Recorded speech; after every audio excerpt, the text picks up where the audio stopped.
Hello. Ngiye kubasuhuza abakunzi ba Byingenzi TV.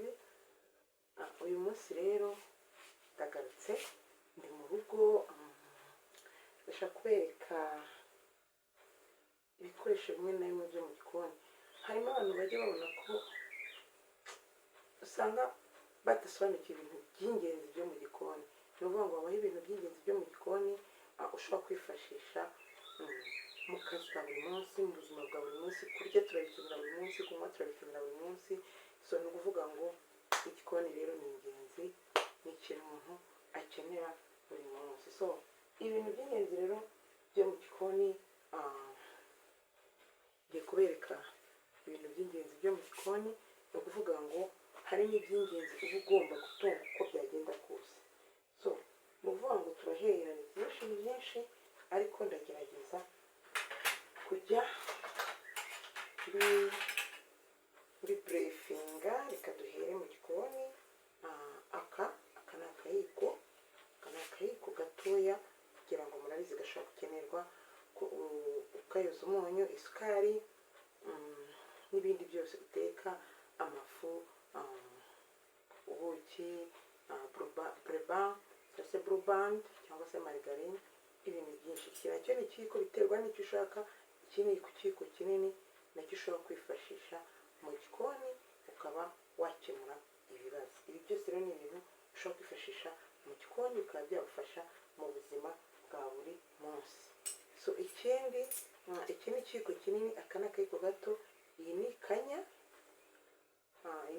ushobora gukoresha nayo mu buzima bwa buri munsi, yagufasha ahandi kongera urumuri, yagufasha mu buzima bwa buri munsi. Ibintu uko ari bitatu urabikeneye mu gikoni. Noneho ikindi kintu bakenera mu gikoni, dukenera ni ibi ngibi, amarushe. Buriya ari ubwoko bwinshi.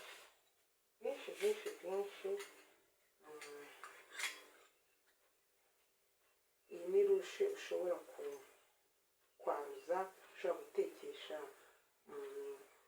ibiryo bitandukanye, ushobora kuyaruza ibiryo. Murabona ko sadepana uko utebera ikintu cyose ugiye guteka gihita kikwereka icyo ugomba gukoresha. Iyi ni rushe imwe. Izi nazo biterwa, ushobora no kuyitunza ari imwe nta kibazo, biterwa n'umubare ushaka. Izi nazo murabona ko ni rushe zarura amasosi.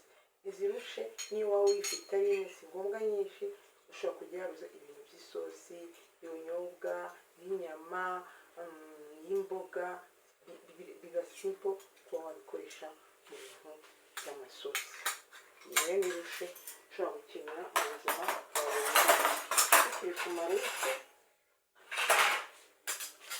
iyi nayo urabona ko iyi ni rushe ntikesha ifiriti. Ziri gutandukanya n'izitoboye, ariko harimo n'iziterwa n'iyo ufite. Sadepa amavuta rero agenda acamo hano hasi, ku buryo yagufasha mu buzima bwa buri munsi. Ni ukuvuga ngo ni rushe nziza yagufasha mu buzima bwa buri munsi. Ishobora guteka ifiriti, ishobora guteka makaroni, ishobora guteka n'ibindi byose ushaka, ariko cyane yagenewe ifiriti, nta kibazo yagufasha. Iyi nayo ni rushe isanzwe, ziba ziri gutandukanya na genzana kamwe, ko byose ni kimwe. Izisa ni ukuvuga ngo biterwa, kugira nyinshi rero biterwa n'ubushobozi bwawe n'ubwo ushaka, no kugira ngo utazajya ukoresha rushe imwe mu gikoni usanga bitari byo. Umubare biterwa n'ubushobozi bwawe cyangwa se n'izo ukunda. Umuntu ukunda kugira byinshi, hari umuntu ukunda kugira bikeya, ariko nanone bikeya hari igihe biteza umwanda, kubera ko usanga irushe imwe iri gukora ibintu 100. So niyo mpamvu rero gutunga irenze imwe biba byiza. Iyi nayo ni rushe isanzwe, iyi ngiyi murayizi. Ikindi kintu ugomba gutunga mu gikoni, ni umwuko usanzwe, nayo ni ikintu ugomba gutunga mu gikoni. Umwuko wo gusonga ubugari, aho utekesha ubugari. Niyo muntu utagira umwuko. Imyuko twese turayigira. Iki ni ikintu ugomba kugira iwawe mu gikoni. Ikindi kintu cy'ingenzi ugomba kugira mu gikoni, iki ni ikimanuye. cyangwa se bakita ikiraro kinamiyo, njye niko nkiza ufite uko ukita. Iki nacyo ni ikintu cy'ingenzi cyo kugira mu gikoni, kubera ko turagikenera guteka utuboga, guteka inyama, guteka indagara, guteka aka kantu kararyoha kugatekesha. Noneho hakaza iki umutozo. Ngira imitozo ibiri, uyu nguyu mukoresha ibintu ushobora kuba ndi gukoresha umutozo, ushobora kuwukoresha bitandukanye. Ufuye ni ukuvuga ngo ushobora kuwukubitisha amagi, ushobora kuwukubitisha no gukora keke, ushobora kuwutekesha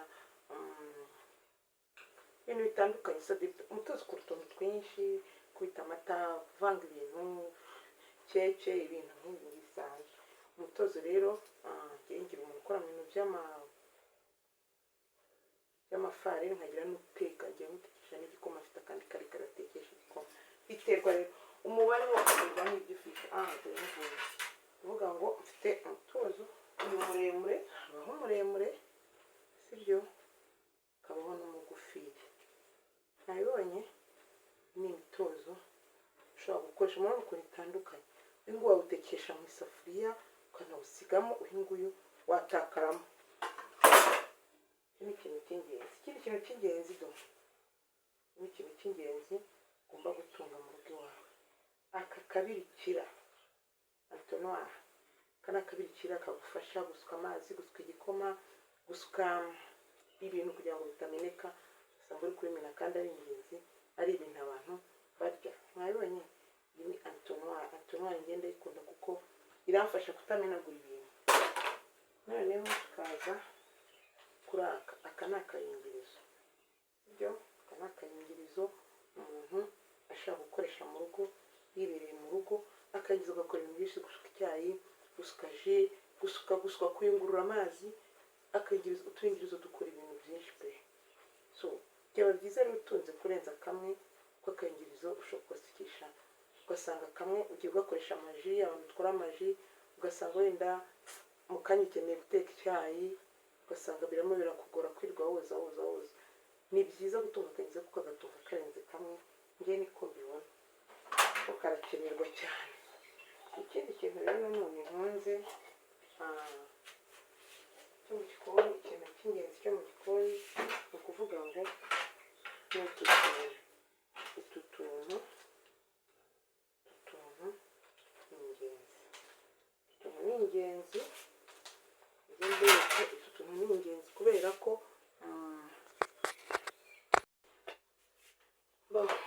ikindi kintu watunga ni igikombe. Igikombe ni ingenzi kubera ko igikombe gisukisha amazi. Igikombe gikora ibintu byinshi bitandukanye. Ibikombe nyine nako ugomba gutunga ikirenze kimwe, kuko igikombe gifite akamaro kanini mu gikoni. Ikindi kintu ugomba gutunga mu gikoni cy'ingenzi, teremusi ni ikintu cy'ingenzi kuko teremusi tubikamo icyayi, igikoma. Iyo ukunda guteka icyayi n'igikoma bitandukanye, byaba byiza utunze ebyiri, kubera ko kuvanga uyu munsi icyayi, kuvanga ejo igikoma, usanga teremusi iracanganyikirwa.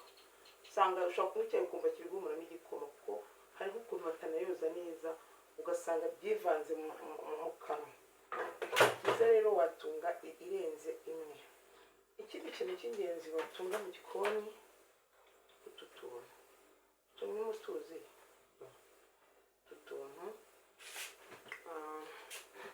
Tuno tuntu tw'ingenzi ugomba gutunga mu gikoni.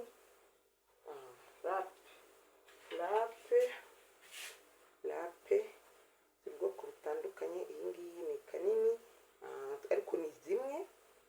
Kuvuga ngo lape rero vraiment nkewe zifite ku bwinshi. Izi ngizi nzimaranye igihe, urabona ko ntabwo zipfa, ibintu utunga rwose kwibanira nabyo. Izo nizo naguze mbere. Ubu haje izindi lape za VIP zisigaye ziza. Hari ukuntu abantu babona kugira ibintu bakagira ngo ni ukugira amafaranga menshi. Ntabwo ari ukugira amafaranga menshi, ahubwo ni uko nyine umuntu aba abikeneye by'ingenzi, ukabona ni ingenzi. haje izindi lape, ziriya zari iza mbere wakoreshaga utuntu duke, ariko ubu ngubu haje izindi zifite ibintu byinshi, iyi ni lape ifite utuntu, lape ifite utuntu twinshi, kuvuga ngo lape ifite utuntu. Akangaka rero reka ntabasobanurire, wenda hari utayigura kuko atayizi. Aka kantu ushobora kugashyira mu kirayi bikagufasha, tuvuge ugiye nko gukata nk'ikirayi, uri gukora nka chipsi, uri gukora karagufasha gufata ikintu kugira ngo lape itagukeba. Aka kantu wanga kagufasha kuba wakata ikintu neza. So noneho hakabaho na lape pekomuteri nk'ingiyi, ariko ikaba ifunguka. Iterambere riba ryarazanye ibyiza byinshi, ikaba ifunguka, ukaba wawusigamo umwanya gutya, hanyuma ukaba washyiramo utundi tuntu. Ifite utuntu dutandukanye, ushobora kongera ugashyiramo akandi, ngo ni ibintu byo kugira ngo udahora mu isoko yo kugura ikinkeneye. Ni ukuvuga ngo ifite utuntu dutandukanye ushobora gushyira hano hagati, ariko kaze ntubereke. Kuvuga ngo hari akangaka karako utuntu dutoya, karoti, inyanya, gashobora kuba utuntu dutoya. Hakaba n'akanini kayo, ifite utuntu dutandatu, yego. Akangaka murabona hari agato, hari agafite utwenge dutanu, biterwa na size y'ikintu ushaka kuramo. Hakabaho n'akangaka, nako karapira hano. Hakabaho n'akangaka, nabonye ukuntu iterambere ryazo imbere y'abagabo ziriya. Noneho hakabaho n'utungutu dusa nanone, turiya twa kabiri two ntabwo dusa. Akangaka hari akarapa gato, hari akarapu duto, hari n'akarapu tunini. So murabona ko kari akantu k'ingenzi mu rugo. Lape vraiment, iyi lape ni ingenzi, byaba byiza nawe uyitunze iwawe, nta nubwo biba bihenze. Izi lape nayiguze igihe nayiguze muri Express, kugira ngo no hanze zirahari. Njye nayiguze mu 15, ndibaza ku muntu uyishaka, nayiguze mu 15. Icyo ni ikintu cy'ingenzi nacyo watunga wibereye mu rugo. Jage, amajage ni ukuri ikinyarwanda se twahita ko tuyita amajage. Ni ikintu cy'ingenzi ushobora gutunga wibereye. Amazi, usukisha amazi, usukisha ji. Mu gikoni vraiment ugomba gutunga ijage. Ijage ni ingenzi, inarenze imwe rwose. Iyo mvuze ngo irenze imwe, ntimwibaze ngo gukunda byinshi, ahubwo mu kanya ushobora kwisukisha igikoma, mu kanya ugakenera gusuka amazi.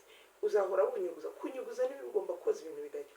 Ibyo wakoresheje bishyire hariya, ubanze uzane, uze kubyoza, uze kuzanira. Ni ukuvuga ngo ugize byibura jage ebyiri nziza kandi ugahora zogeje, nimba ukaba wasukisha amazi, wenda imwe wasukisha icyayi, ntabwo urakenera guhita ujya kuyoza, kuko ugiye kuyoza ushobora kubinyuguza kuko uratetse uri kwihuta. Ahubwo tunga ebyiri, hasi imwe yisukishamo wenda amazi, indi uza kwishisha icyayi cyangwa igikoma cyangwa se ji, ibindi bintu. Mbese si ukuvuga ngo mbese muri kubyumva, ariko gutunga jage irenze imwe biba byiza, ariko byibura tunga jage mu rugo iwawe mu gikoni. Nayo ikintu cy'ingenzi.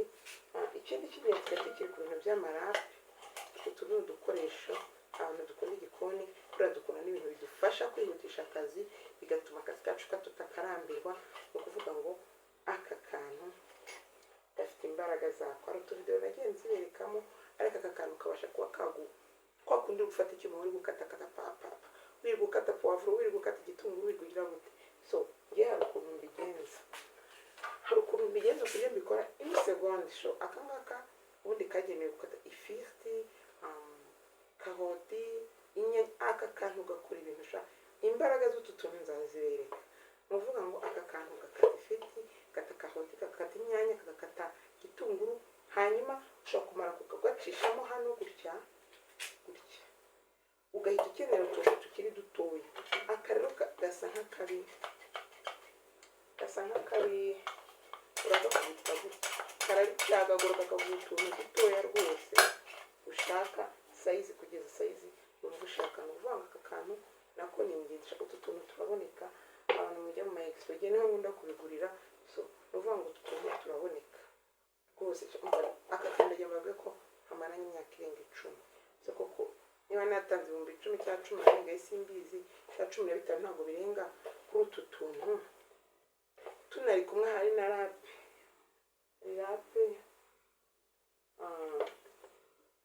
byari biri kumwe yego shoko byari biri kumwe rape iyi rape nayo ni icyuma nyimaranye imyaka irenga 10 ibi bintu uko ari bitatu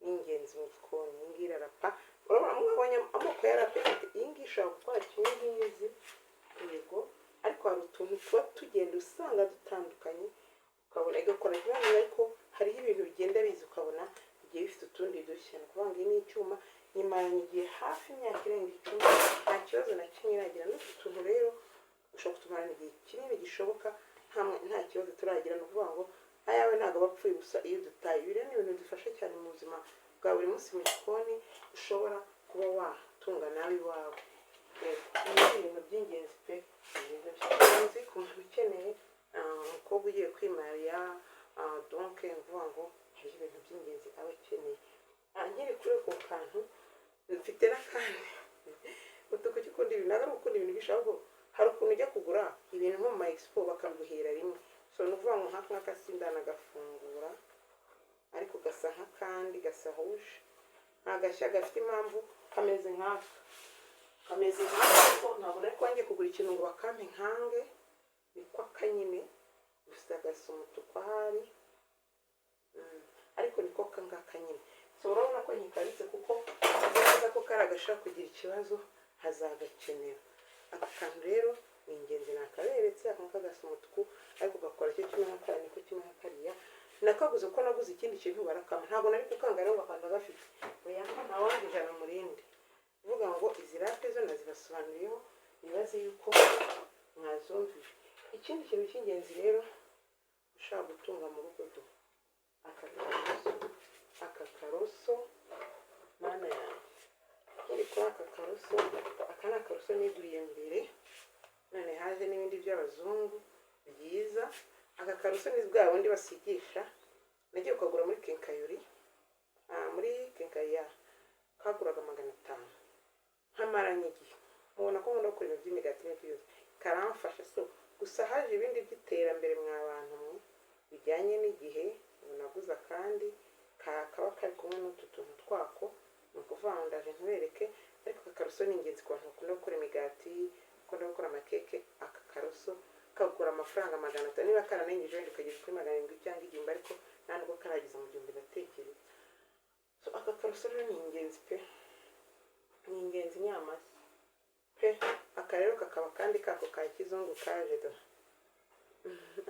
ni ukuvuga ngo hajya haza ibintu bishyashya nyine tukagura kubona bijyanye n'igihe murabona ko akantu keza ko gukoresha nzaya ngasigisha imigati ibintu dutandukanye ni ikintu cy'ingenzi watunga do icyuma biterwa n'ibyuma bitandukanye ngiye mbashe kubona iki kintu ibindi nazo ariko ushobora gutunga icyuma gitoya binini gutyo icyuma ni ingenzi mu gikoni of course ntabwo wabaho udateka nta cyuma iki cyo rwose no obligatoire nyane wese baba bafite icyuma mu rugo iwabo so hari ibintu rero bisigaye biza ari ntuza ibi bintu shaka umuntu iyo aguze akantu kamwe arahenda ibi ni ibintu byaje bifite akamaro ngiye kubasobanurira harimo keyboard izamo ingi murabona ko ni umukara keyboard y'umukara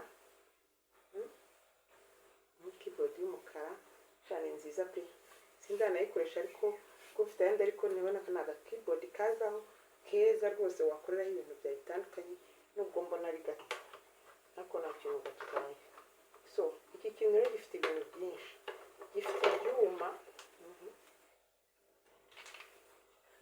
ibyuma ikintu pe ukurikije amafaranga ukigura nta nubwo kibagira gifite ibintu byinshi ushobora kugenda kugura agapiyesi ugahenda gifite ibyuma amakuto ubona ko ibyuma nta nabikoresha kandi nkimaranye igihe kubera ko mba mfite ibindi byuma ku ruhande kubita ni ukuvuga ngo gafite ibyuma bitatu ndabona ari 5 ibyuma 5 makuto yako ni ukuvuga ngo ugiye gutangira igikoni ore yo kujya kugura kamwe wagura ibi uba wujuje ibintu by'ibi twebwe tukigura twajyaga tugura kamwe kabiri byari bitaraza umuntu yari kujya agura ibintu agahita yiciraho kandi raporo y'ukuntu igura ubu nibwo bari kubuhendera uko aragenda kugura ibiko hariya kugura amakanya hariya so gafitemo imakasi yo mu gikoni ukeneye gukata sosi tomate ukeneye gukata amashashi y'amakaroni ibyo najya kugira ngo aya rero ni imakasi yo mu gikoni gafitemo ibyuma 5 ndabona ni 5 gafitemo n'igikata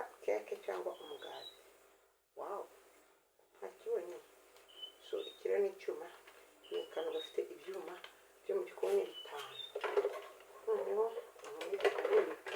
so ntabwo ndi kuga publicité ndi kubereka ko aka ni akantu ugiye kujya gushyingirwa ugiye gushaka ushaka kugenda bita ubu hano uguze ibintu byinshi bijyanye n'ibyo mu gikoni so gafitemo ibintu by'amarushe gafitemo udukoresho tw'ingenzi pe ingenzi ariko twose ibyo mubwira ni ore yo kujya kugura akarusho ku karusho ingenzwe wagura ibintu kandi gafite ibintu 19 so aya ni amarushi ni menshi ibintu bitunze wakeneye ibindi twaguraga kamwe baraduhenda kandi bakaguhenda so iyi ni rushe nziza cyane sha utu tuntu rero twaje turateka ntidushya so niba utadufite uzatugura ntabwo ndi kubwiza ndi kukwereka nko mu ukeneye ibintu byo mu gikoni so ubwo ni ukuvuga ngo aka kantu rero nako karakenewe mu gikoni iyi ni rushe terwa iyi ngiyi murabona ko ishobora guteka umureti iyi ngiyi ishobora guteka utuboga sibyo ni nyinshi ngiyi nka yandi mfite y'icuma naberetse guteka amafiriti iyi nayo aka kantu kaba keza kugatekesha uturyo ariko nkunda kugakoresha cyane akamera cyo kimwe nk'akareka ariko bagira ngo baraburamo ka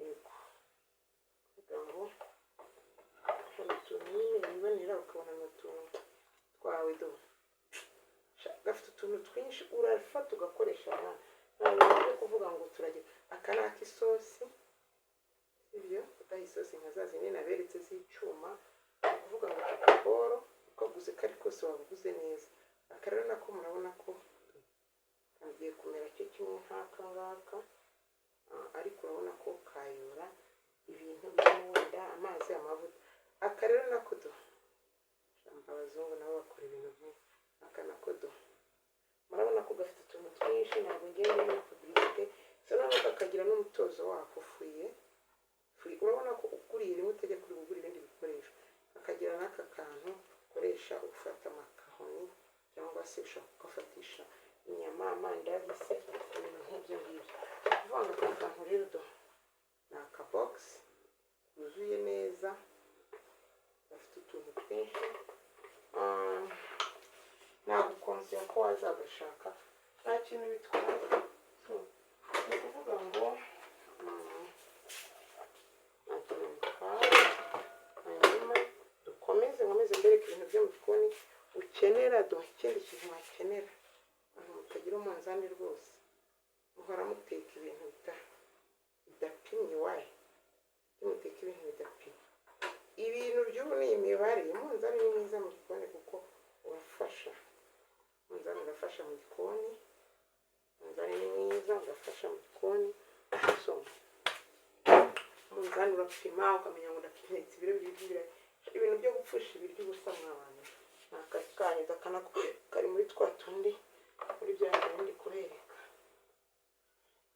noneho rero ikindi kintu ngiye kubereka ni ibindi bintu wakoresha mu nzu bibereye mu nzu iwawe mboka dukomeze ibindi bintu ngiye kubereka ngo hari ibyo bita keyboard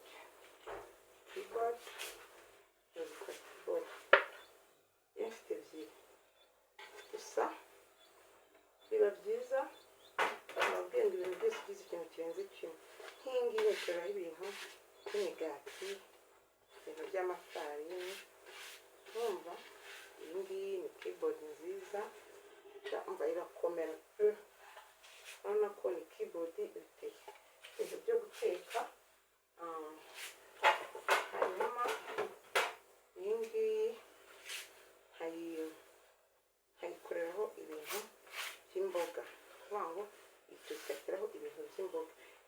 ni za zindi bakora. Ndashaka ko yatandukanyiriza kugira ngo wowe niba ukeneye kugura keyboard uhitamo neza. Ukuvuga ngo murabona ko harimo agashashi k'ubururu. Iyi keyboard navuye kwigura imeneka ntarayigeza mu rugo, narababaye. Ni zimwe bakora barigana ariko ntabwo bakoze ibintu bikomeye. Ibaze narayizanye nyitwe mu gihe kiranshikaye ku tasite vunikamo gutya neza ihagaze uko muyireba yise vunika. Uzagura iyi ngiyi rero, uzagura iyi ngiyi isigaye gihenda, sigaye kigura hafi 10,000 bityo kumanura 8 n'icumi. Iyi ngiyi nayo yaguze 5. Ubwo ndashaka ngo kibone biya cyane za gusanga nta mpamvu umva ko nahombye karangira ngo iyindi, ariko ntacyo imwe n'imboga indi. Kuvuga ngo si byiza kujya uvanga ibintu by'amatara n'ibyo se kuvanga ama keyboard. Byiza itunze keyboard ebyiri ntacyo byaba bitwara. Twakomeje kuvuga ngo twakomeje kweta ibindi bishobora gutunga. Iyi ni imifuniko y'amasafuriya. Amasafuriya ntabwo niriwe nyanza ariko of course Mugikoni umuntu aba agomba gutunga amasafuriya. Nazanye nka eshatu gusa amasafuriya kandi biterwa n'ayo ifite nta kondisiyo. Amasafuriya ngo amasafuriya biterwa n'ubushobozi bwa. Iyi ni umufuniko w'amasafuriya yandi ifite amasafuriya aya nayo mbashije kubona hafi. Amasafuriya ni ingenzi gusa hari n'udusafuriya dutoya umuntu yifashisha akora utuntu dutandukanye. Ni amasafuriya dutoya ushobora gukoresha utuntu dutandukanye. Ibi rero nabyo ni ingenzi ko wabitunga amasafuriya n'imifuniko. Hanyuma ikindi kintu cy'ingenzi kiri ku masafuriya ni amapanu. Amapanu rwose ipanu ni ingenzi gusa izi panu ipanu irenze imwe ngiye mfite ebyiri ariko ibi bintu umuntu ukunda ibi bintu aya masafuriya y'ubwoko wowe utaragura cyangwa se wereka ukumva urayakunze sinagukonsiye kuyagura. Barayoza n'ubundi barayoza bakayakumenya amasafuriya adakuka kandi abakozi nk'abo uraza ugasanga yayikubye. Ariko ntabwo nayakunze. Wowe utaragura amasafuriya niba ukunda aya masafuriya sinagukonsiye kuyagura. Nubwo tuyareba inyuma tukabona ni meza ariko nk'abantu banjye ntabwo nagukonsiye. Mujye mugura amasafuriya asanzwe no gukunda utuntu twiza kandi ntabwo ari byo. Urabona ifite izihe kurera baragenda bakazikora bempereza ugasa nk'ayandi kandi zinagasa nabi kurenza ayandi yacu y'umweru. Ntabwo nzi ikintu tuyakundira. Ntabwo njye nakongera kuyagura nawe sinagukonsiye kuyagura kuko njye ntabwo ndi gucuruza. Ibindi bintu hano tutunga twita ngo ikiwe tuntu nkoresha muri furu muri gaze neka imigati neka amacapati neka pizza neka. Utungutu two tuzana na gaze tubiri. Akangaka hakabamo n'akanini nuko tuzana na gaze tubiri dutandukanye tuzana na gaze. Washyiraho amabiswi imigati ibikoresho bitandukanye. Rero natwo ni ingenzi kandi k'ingenzi do akayunguruzo mu gikoni. Aka kantu ushobora kuba ufite ifu imaze iminsi y'igikoma y'ubugari buriya ni ingenzi mu rugo. Hari igihe ufite ifu y'ubugari gakondo cyangwa se ukimara kuyigura akenshi kwa kundi kurya ubugari bigize ucishamo igihe basigayemo utuntu tw'imizi tugasigaramo. Ese wajya guteka ukayungurura uterwa no kubyumva ukakuyungurura ukayibika. Ushobora no kuyungurura imaze iminsi, ushobora no kuyungurura gutyo nyine. Ibindi mana we ibintu ni byinshi nazanye iby'ingenzi ariko ndabereka iby'ingenzi. Ntabwo wava mu gikoni umuntu akeneye ibintu byinshi. Tuno udusikuye dushyiramo amasukari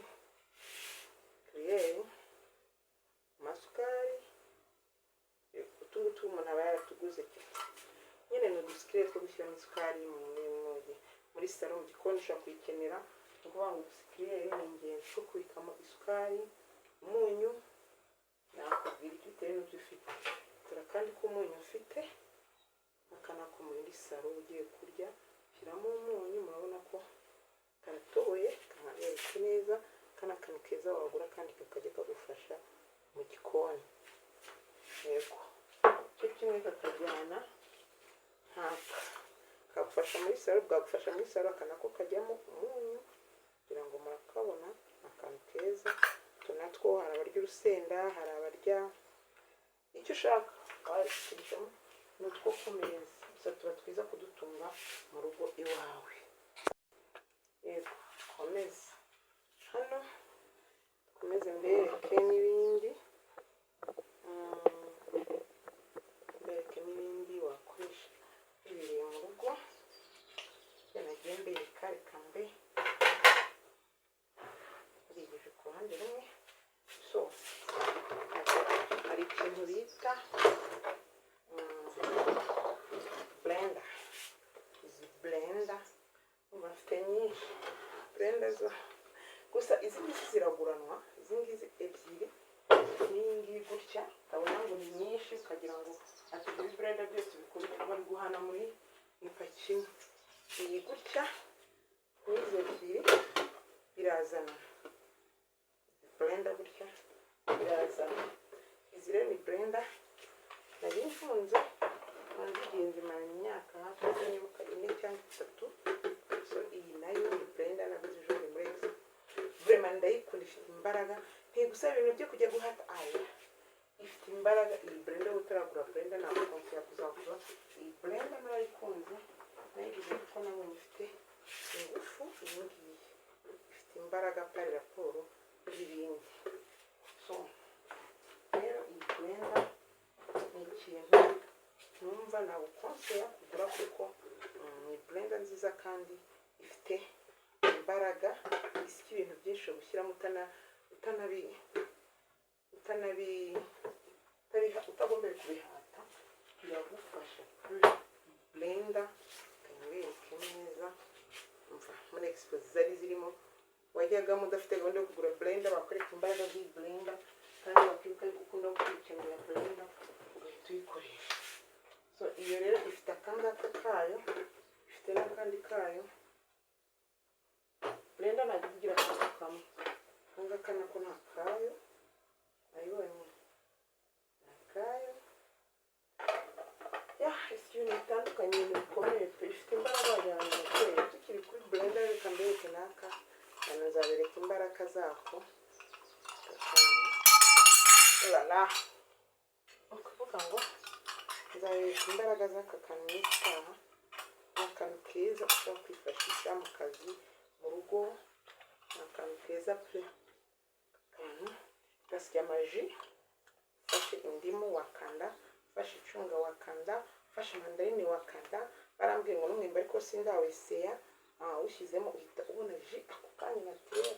Abantu mukunda amaji naturel, ni ukuvuga ngo aka kantu ni ingenzi.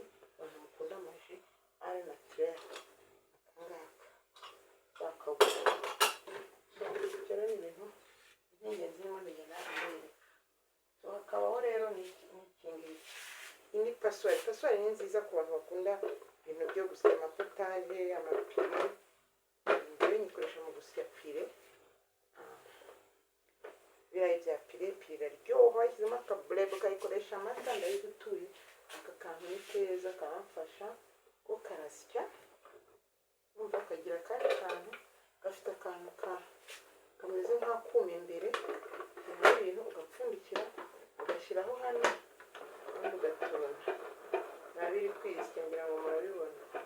Aka kantu rero ni keza karafasha tu mu gikoni. Narabwiye ngo ndabereka ibintu byoroshya ubuzima. Aka kantu ni keza mu gikoni kuko karafasha kuba nabona icyo nshaka. Za paswari za kera izindi ziracyabaho, ariko ibyo byose zirahari zavuye kuri top, ubu hagezweho izi. Yego nacyo ni ingenzi mu buzima. Ikindi kintu cy'ingenzi mu buzima, ahantu bagiye kubereka ko mu bintu byo muri fu akangaka gakora imigati. Abantu dukunda gukora imigati, utu tuntu turahari nakaguze muri tedomira, ariko mana yanjye baba babikubyeho amasitwaya kandi ntabwo aba akenewe pe. Koze ndabona isi rero urumva ibi ntabwo bisaba amasitwaya. Aka kantu rero ni ingenzi mu bintu byo guteka imigati, amakeke ya n'ingenzi muri furu. Urumva muri tedomi umuntu utazi niba tedomi kabamo karahenda kagura ibihumbi 4, 5 gutyo 5, ariko se iminsi ukamara nayo n'isafuriya ntigapfa. So aha rero ndakomeza mbereka ibindi bintu bitandukanye ushobora kuba wifitiye mu rugo. Noneho hari n'ibindi hano ushobora kuba wagira cyangwa ntubigire ariko bitewe n'ubushake bwawe. Aka kantu gakora gofre, gusa none harajeho utundi utarakagura gakora amagofre. Gofre ngeze ndagakuzanamo amafaranga, zabaga mu bintu nakundaga mbere, ariko iyo tuzi ikintu ukakikora ntabwo wongera kumva ugishaka cyane. Rero ngakoresha gofre na akantu keza kari electric, ngo gatwara umuriro hapi, ntabwo ngiye mbibona. Akora iminota ingahe se ko gakozaho? Ni ugukozaho. So ikindi kintu rero mfite nabereka mu gikoni, kuvuga aka kantu ka mixi, hand mixer. Akakita hand mixer, ni ukuvuga ngo kagira utwuma. Reka nirebe natwibagire.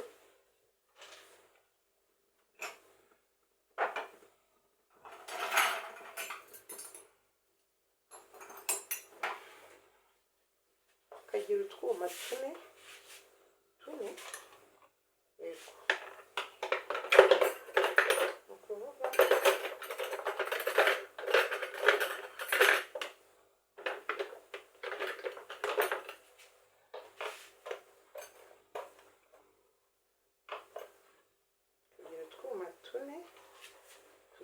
ahangaha ushobora kubakoresha ni nka fuye nka ya fuye naberetse. Noneho twageze muri electrique. Aka ni akantu keza nabonye ko kuvanga ku bantu dukunda guteka ibintu by'amafarini, kandi ugakanda hano kagahita karituma. Wabona akantu keza akaba ushobora kugakoresha cyangwa ugashyira mu nzu cyangwa ugashyira mu nzu, wasimburanya nta kibazo. Kakagira nanone intuza yako akantu uterekaho bikikora utagombeye gufata. Dore ngaka wapfuye yarihuse, ibintu bigenda bituzira ari kubidevelopa. Ni ukuvuga ngo urakafixaho, ubundi ugashyiramo ibintu bikishyura, ukigira mu bindi ukaza kubireba byanoze. Urumva karero kakantu ari hand mixer, ukuntu ukunda guteka ibintu byakuyeho koroshya ubuzima. Ni ukuvuga ngo koroshya ubuzima akantu kanjye, koroshya ubuzima pe, koroshya ubuzima. Uramutse ugafite byaba byiza kuko arafasha. Ikindi kintu nanone hano nabereka, gusa si ingenzi kuri buri muntu kubera ko biterwa n'icyo ukunda. Iyi ni coffee maker. Coffee maker ni ingenzi ku bantu bakunda coffee. Coffee irahenda my friend. Agakombe kamwe ka coffee ni 2,000 kwa Nyirangarama. Wifitiye coffee maker yawe ukajya ubinywa for free, ukifitira coffee yawe, ufite coffee maker ukagira coffee yawe, 2,000 ntabwo ubiramiye. Ni coffee yanjye ikorera ikaba coffee maker. Yego, uvuga ngo ibi ni ibintu ushobora kwitungira. Iyo nabyo nawe nkunda umuntu nkunda. Ni byiza turabimwe biri ngombwa, ariko coffee igura 2,000 ka kantu bafunga agateka ka coffee. So coffee rero igura amafaranga menshi buryo nawe njye ntabivamo. Hitamo kandi nkunda coffee, hitamo kwigurira. Azajya mbyikorera na bintu byinshi bakajya baduhenda. So aka nako gafite inayo ni blender. Ngiye kuzana blender ariko murayiza mwabonye wa mayonnaise ifite ikintu cyayo cya hano ushyiraho, ubundi ugakoza mu bintu kituruna. Ifite akantu kituruna, nayo ifite imbaraga rupe, nayo igira imbaraga cyane mu bintu byo gukora. Iyo nayo ni igikoresho umuntu yakoresha kenshi mu gikoni. Ni ukuvuga ngo ibikoresho umuntu akoresha kenshi mu gikoni ni byinshi, ariko iby'ingenzi ni ibyo ngibyo. Ikindi kugira ikirenze kimwe ni byiza, ariko ntitwibagirwe ko ugomba no gutunga udukombe tw'amazi, sibyo? Nagerageza kuzana iby'ingenzi byo mu gikoni bigufasha: amasafuriya, amablender, ibiyiko, amarushe, utuyungirizo, ukoresha cupboard,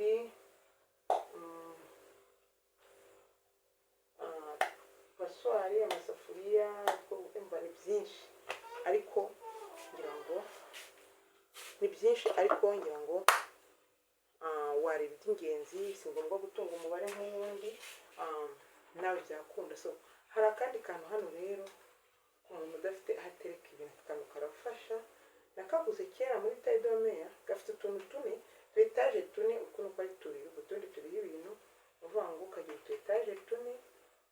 Akantu karafasha ku muntu udafite ahantu atereka ibintu mu gikoni, uragaterekaho ugatekaho ibintu gutya, ubundi ubuzima bugakomeza. Ni ukuvuga ngo ni akantu keza, urakademonta ukabika gashwanyaguye, ukabika gutya. Shaka amaze imyaka 10 kandi nyine akagenda kangirika, ariko karacyakomeye ukurikije ukuntu gakanze wumva koroshye. Ni akantu rero gafasha rero kubika ibintu. Nakaguze kera kagiye kumara imyaka 10 karayimaze, cyangwa 9 gutyo, ariko murabona ko karacyakomeye. Kagira utu etaje tune. Mu masoko turahari, mu masedome turahari, wazagerayo ukareba. Ibyo ni ibintu rero bifasha kandi byoroshya ubuzima mu rugo. So ni ukuvuga ngo rero ibi ni ibintu mberetse bishobora koroshya ubuzima. Reka nongere mbikamere noneho bitumye, usibye ko naragiye mbisubira kubibika, ariko kugira ngo wakurikiye video akigeze kwaduka yabibonye, yabashije kugenda abibona, abona ibyo nagiye nkoresha. Ariko reka nongere mbibereke. Iyi ngiyi nababwiye ko ni rap igendana n'utu nabiberetse. Aya ni amablender, aya ni ibi ni amarushe, ni akantu kabamo ibintu by'ibiko byo mu gikoni. Izi ni blender, nk'uko kubibona. Iyi ni coffee maker, iyi ni hand mixer,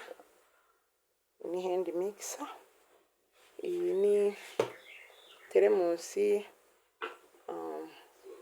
ibiyiko. Ni ibintu byinshi, murabona ko ni ibintu byinshi bitandukanye. So muzagerageze rero mujye mugira utuntu twinshi dutandukanye, ngira ngo muragenda mubibona ko ibi bintu ntabwo bigusaba kuba ugira byinshi, biterwa n'ibyo ushaka gutunga kimwe cya bibiri, ariko biba byiza ugitunga bibiri, ko ikintu kimwe gishobora kuguteza umwanda kigatuma urya nabi cyangwa se urya umwanda kubera kugihoza mu mazi wunyuguza. Kandi biba byiza kuba wabikoresha ukaza kuryogereza rimwe. Niyo mpamvu akenshi usanga dutunze ikirenze kimwe. So nibaze yuko ahangaha rero mubibonye, kandi mbashije kubereka ibintu by'ingenzi ku muntu wari wabinsabye. Yego, hanyuma reka dukomeze tunaganireho. Ni ukuvuga ngo nyuma yo kuganira ku bintu byo mu gikoni, yego tunaganiraho gatoya, hanyuma nkomeze nanjye njye mu bindi. Ni ukuvuga ngo ku bintu byo mu gikoni rero ni byiza kubitunga, ariko nanone ukaba uzi no kubikoresha. Ntabwo ari ugupfa kugura. Ushobora kwigana abantu ngo bari kugura ibi, ukagira ngo wowe wabigura ukabona nta kintu kumarira. Banza d'abord mbere yo kugura ikintu ubanza umenye ngo ndagikeneye. Banza ubaze ngo icyo kintu ndagikeneye, ese koko ni ingenzi kuri njyewe? Wumva nicyo kibazo cya mbere ukwiye kwibaza.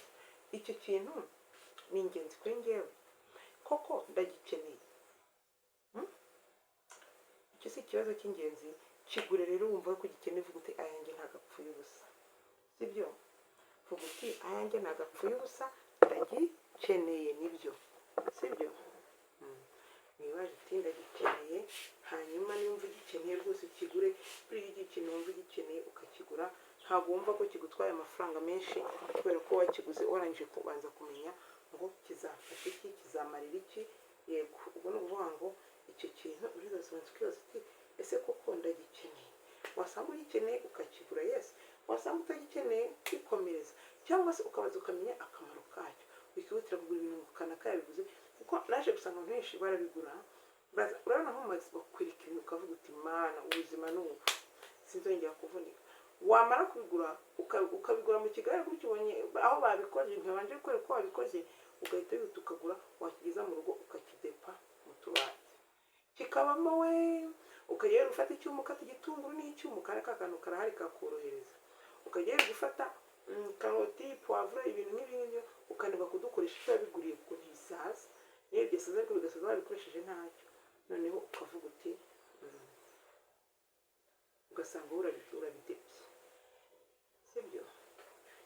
ni ukuvuga rero mwumva ko ibyo ntacyo bitwaye, kora ibyawe ukore neza, hanyuma ugure ikintu kuko kiri ingenzi, ugikoreshe kuko ari ingenzi, we kugeza mu kigali cya mugenzi wawe muri kumwe wumve ngo agura ikintu kuko azi akamaro kacyo, wowe nawe ukigure kubera uri mu kigali. we rero gura ikintu kuko ugikeneye, hanyuma ugikoreshe kuko ugikeneye, hanyuma ndazi neza ko iyo uguze ikintu gikeneye ntabwo urugreta ngo natakaje amafaranga, hoya ntabwo urugreta ngo natakaje amafaranga, kuko uba wakiguze deje waramanje kumenya akamaro kacyo, sibyo? Kugeza ibyo ngibyo ari ibintu ntabwo akwiye kubanza gukomeza kubivugaho cyane kuko ni ingenzi kuri twe, ni ingenzi kuri twese. So nibaze yuko rero aho ngaho mbasobanurire mbasubije ku bibazo mwambajije mu tuntu tw'ingenzi two mu gikoni ni utuhe, ni amarushe, ni ibiko, ni amasafuriya, ni amasahani, ni amakeyboard. Ku mukobwa hari abakobwa bagiye gushaka, hari ubwo wese ukavuga uti ndagura ukagura ibintu mukavuye, oya mwebwe mwavutse vuba ibintu biboneka muri bibiri bibumbiye hamwe, bagahita bavuga ati ibi ni ibintu byo mu gikoni, ukaba waragenda ukagura ibiyiko ukwabyo, amakanya ukwabyo, ibyuma ukwabyo, ugasanga bigukosha twisheri kandi waguhaye n'ibintu bitari karite. Mwebwe rero mwavutse neza mu gihe cyiza, urumva ko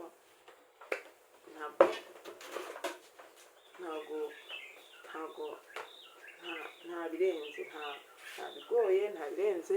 ni ukuvuga ngo mwebwe muzaba mugenda niba ugiye gupulaninga ibintu ugiye gukoresha ushaka mu rugo rwawe, fata urupapuro wandike uti ibiko nzagura kariya kantu sinzi ko bakita, nanjye naraguze ariko kabumbiyemo ibyo bintu byose n'ubwo kariya kaba gahagije, kaba gahagije biterwa n'aho wakaguriye, ntabwo gahenze kubera ko kugura ikintu kimwe kuko buriya bintu by'ibiyiko, amakanya harya buriya nta biyiko bibamo, ibyuma n'amarushe, ni ukuvuga ngo aha ngaha wagura n'ibigahita ugura amakanya n'ibiyiko gusa, nicyo kiba kibura cyonyine. ni ukuvuga ngo aha rero nta kigoye, ntabwo birenze. Fata urupapuro wandike ngo nzagura kariya kantu nabonye kwa Benigrasi karimo amarushe, karimo ibiyiko, ndibaza ko nakaguze angahera, biterwa abacuruzi bari kugurisha uko bashaka, wenda njye baramenze gusa kuko nakaguze online, ariko nakaguze 35 kariya karimo n'aya marushe, ariko ntabwo kaba gahenze ukurikije uko umuntu aba akaguze n'ibintu biba birimo n'igihe ukamaranye, ubundi usumba nkiyafite. Hari ikintu ugura ukumva utanze amafaranga menshi ariko wakimara n'iminsi ukavuga utaka ubundi mba nkiyafite, ariko byibura cyo ndi kukireba. So ni ukuvuga ngo rero niba abakobwa mugiye gushyingirwa, gura kariya wongere ibiyiko n'amakanya urahagije. Gura keyboard izakenerwa mu gikoni, gukatimba, ugasanga umuntu ari gukata imboga mu ntoki, my friend. Keyboard ni kumva, keyboard wayitunze, keyboard ituma utitema, keyboard ni nziza pe, keyboard ituma ukora ibintu byawe utabikoreye hasi, keyboard ituma utesagura, ituma ukata neza intoryi, ugakata neza karoti, ugakata neza ukoresheje icyuma mu gihe udafite turato, kandi dufite no kuba keyboard ni ukuri ni ingenzi pe, ni ukuri ntabwo amafaranga, kandi ni ikintu kidasaza. Muzagure kiriya cya original, sinzi ngo bivaye niba ari abahinde niba ari abaki, ariko muzagure kiriya cya original, nicyo cyiza kurenza ibi by'amapirate, sibyo?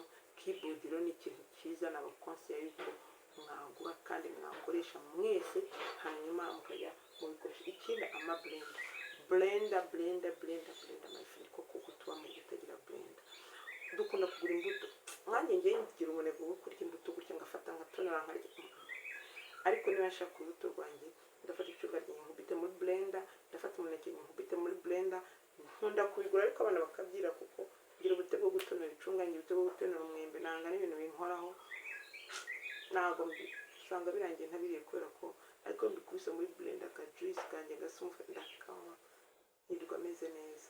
Usanga rero igiye wowe muri butike baraguhenda amarimantasiyo kugira ngo wagwa ku kaji biraguhenda, ni ukuvuga ngo birahenda.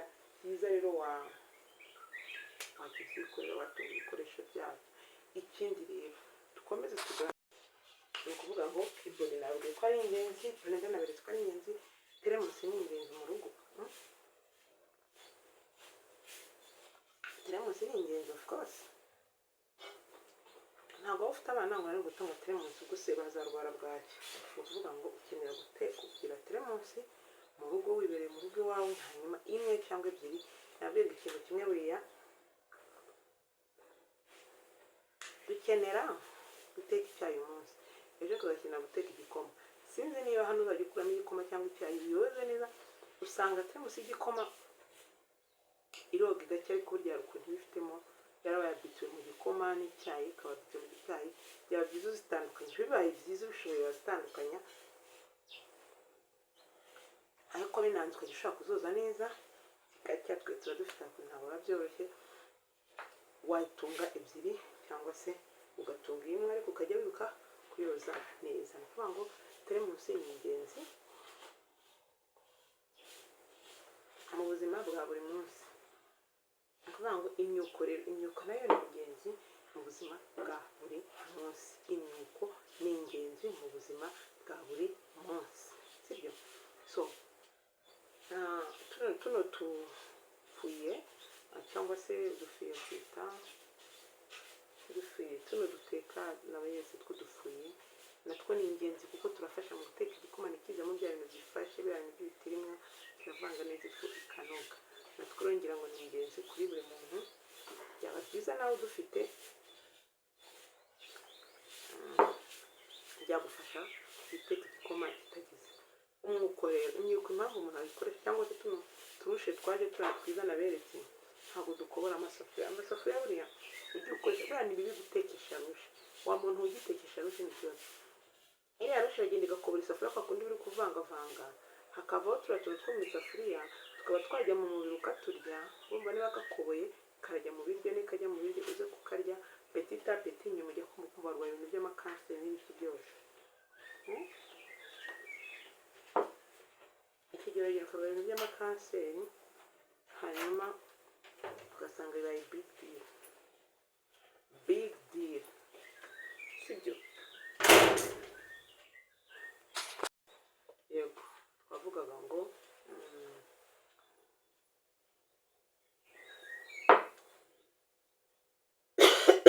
ibintu mu rugo ni ingenzi. Hari udusani two mu gikoni, hari utwuma two mu gikoni, hari ibiyiko byo mu gikoni, hari ibintu wowe rero uvuga uti ngiye gushyirwa kuri iby'ingenzi. Cya mbere andika amasafuriya ni ingenzi, umubare ushaka uzagenda wongera. we ntawe ubona ibintu bimwe, ntabwo ushaka kubaka inzu mu munsi ugura amasafuriya bitewe n'umubare. Niba muri babiri mugiye gutangira ubuzima, ugura 3 cyangwa 4, hagati ya 4 na 5 arahagije. Uvangavanga manini n'amato, hanyuma ugure umwuko, ugure ikimamiyo, ugure ijage, ugure ipanu, ugure kariya kantu karimo amarushe. Ikintu uzongeraho ni ibiyiko n'amakanya gusa, aho uzaba urangije kujyanye n'ibyo kurya. Ugure ipurato, ushaka kugura imwe cyangwa ebyiri, iki kintu kimwe nabwiye kirabangama. Ugure kano kafuye, ni keza kazagufasha kujya uteka igikoma kiryoshye. Iyi blender nziza izagufasha mu kwabuki kwawe kugeza mu rakaje utagombeye kujya guterura akabido k'ibihumbi 7,000. Iyo ugafashe uyu munsi, nyuma y'ukwezi kugura kandi ntabwo kavamo iyo blender ukajya ubyikorera. Mushaka gukora murya ibintu bigiye gusa, mwige kubiteka, sibyo? Mujye mugerageza rero, mwige namwe gukora utuntu ntabwo bigoye. Natwe tugira umwanya mutoya, ntabwo ari ibintu bigoye, nta nubwo birenze. So ni ukuvuga ngo nawe byakunda, nanjye byakunda. So ikiganiro rero nditekereza ku bijyanye n'ibikoresho wambashije ndabikweretse udukoresho two mu rugo mbashije twese by'ingenzi kuko ugiye gutundura ntabwo wabivamo nabigemo tw'ingenzi umuntu ashobora gukoresha mu gikoni turano tw'ingenzi umuntu ashobora gukora mu gikoni niba ushaka gutangira ubuzima isafuriya uzayigura burenze uzayigura teremusi uzayigura rafu uzayigura byaba byiza utunze n'umunzani mu gihe wamenye akamaro ko kujya kudasesagura ikintu udasesagura ni byinshi rafu uzayigura umwuko uzawugura ikimamiyo uzakigura ijagu uzayigura ibi ni ibintu bifasha mu buzima bwa buri munsi banza ufate urupapuro umenye ibyo ugiye gushaka ni ukuvuga ngo ujya guhaha mu kajagari ko amafaranga yagushiraho mu gihe ugiye gutangira ubuzima natwe twagiye tugenda tugura twongera reba umuntu amaze imyaka ariko akabona ko akarongera arakeneye so ni ukuvuga ngo rero ibyo byose uzabikenera mu buzima bwa buri munsi ni ukuvuga ngo byose uzabigura bizagufasha mu buzima bwa buri munsi so hanyuma rero nibaze ko ikintu kijyanye n'ibintu byo gikoresho ntabwo nari ndakora video yabyo nasabye n'umuntu